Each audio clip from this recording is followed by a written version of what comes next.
Sinuspindi naman ang 3 staff ng isang ospital sa Cebu. Sa gitna po yan ng investigasyon sa umunoy pagpapabaya nila sa isang pasyente. Umaani naman ng papuri ang isang pulis na tumulong sa isang pasyente sa Ilocos Sur. Ang mainit na balita hatid ni Victoria Tulad. Saludo ang netizens sa kabutihang loob ng isang loading police sa Santiago, Ilocos Sur.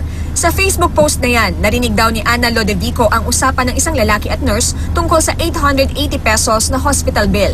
Kulang ng 330 pesos ang lalaki kaya nakikiusap na 500 pesos muna ang ibayad niya. Si PO2 Edward Mina to the rescue at nangakong babayaran ang kulang. Wala siyang kapera-pera, kaya yun, naantig naman yung puso natin. Lubos naman ang pasasalamat ng lalaki. Kabaliktaran naman ito sa nag-viral na inasal ng ilang staff ng Tuburan District Hospital sa Cebu. Tila pinabayaan kasi nila ang isang lalaking duguan na dinala sa ospital. Sa viral video, kita na hirap na ang lalaki na nabaril sa isang anti-drug operation ng pulisya. Agoy, ayaw lagi pagbangon!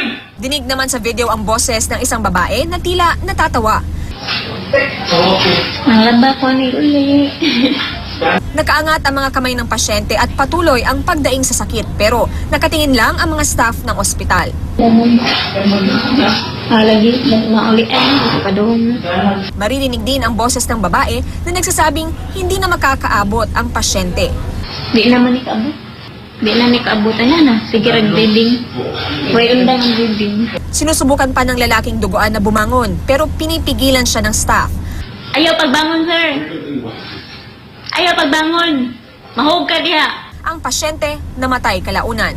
Ayon sa Provincial Health Officer na si Dr. Rene Catan, sinuspindi na ang 3 hospital staff na sangkot sa video at patuloy itong iniimbestigahan ng Cebu Provincial Health Office at maging ng Commission on Human Rights. Kinumpirma din ni Dr. Catan na nangyari ang insidente sa video noong February 8. Pero nilinaw niya, binigyan naman ng atensyon ng hospital staff ang nasabing pasyente. Ang nakunan daw ng video noong puntong umalis lang sandali ang staff.